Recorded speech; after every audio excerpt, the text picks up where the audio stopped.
everybody, Jason Shadrick here with PremierGuitar.com. We're here with Jason Isbell, who has a great first name. Yes, the best. To talk the best, I would say. Yes. I've looked it up on Urban Dictionary, and it says good things about Jasons. Jasons are like the coolest people in the world. Me and you and Jason Statham.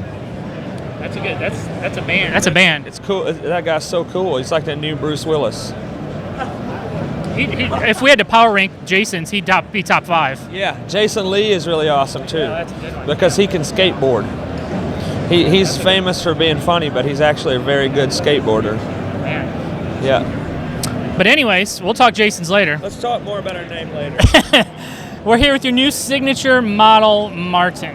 Yes. Which I would imagine, kid, growing up in Alabama, having your name on a guitar that you really like, has to be a big deal for you, man. It is a huge deal. It really is. I can't overstate how big a deal it is. Yeah, I never really thought that it would get to the point where I could have my own signature Martin guitar, so I'm very excited about it. And, we designed it, myself and Michael Bethencourt, my guitar tech, with the folks at Martin, Fred Green and the people there at Martin.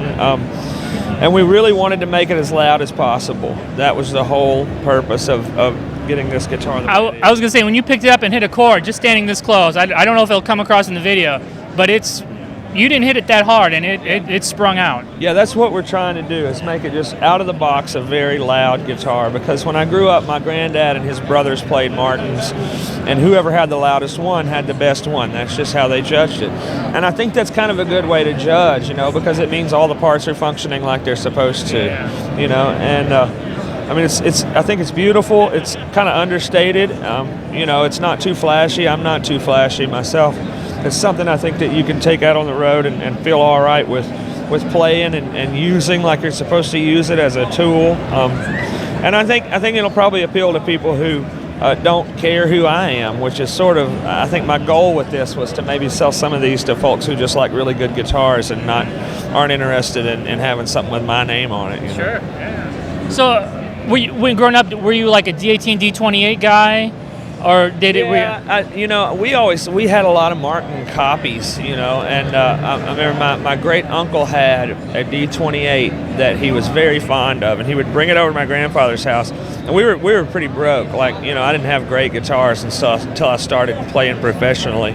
So my granddad's brother would bring his D-28 over and sort of rub it under everybody's noses that he had the good Martin in the family. That was your first taste, and you had That was my first taste, yeah. But I always appreciated the dreadnoughts, and that's what I gravitated toward, just because I was a big person and I like to handle a big guitar. I love the way they sound, and I don't mind the way they play. I don't mind having to wrap my arm around it.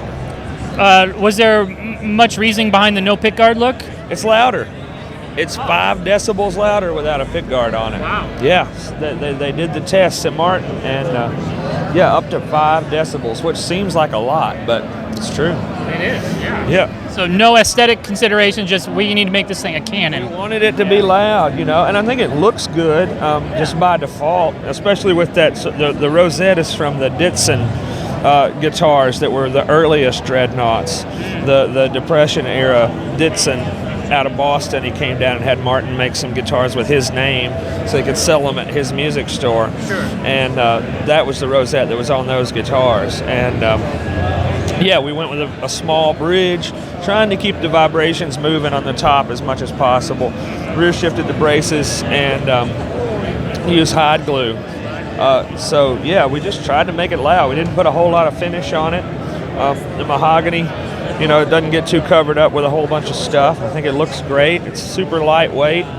What electronics did you put in it? Fishman. It's just got an undersaddle. Yeah, and I use the Aura Spectrum Fishman DIs and have them do images of my guitars there at Fishman. But it's a pretty simple machine, but I think it really works. And so, do you have one of these out on the road with you already? Yeah, I've had it out for a few months, and I really like it. It's similar in a lot of ways to the Authentic series, but it has a truss rod, which makes it easier to adjust. Before you have to take this out and you got to shave it down. Authenticity to a point, over convenience. Sometimes. Yeah, and I love the Authentic series too, but I wanted something that I didn't want to ruin my guitar tech's day, every time I made him change the action on something. Yeah, right on. Cool. Well, Jason, congrats on the new album. Thanks for everything, man. Thanks, man. I appreciate it. This is Jason Shadrick and Jason Isbell for PremierGuitar.com.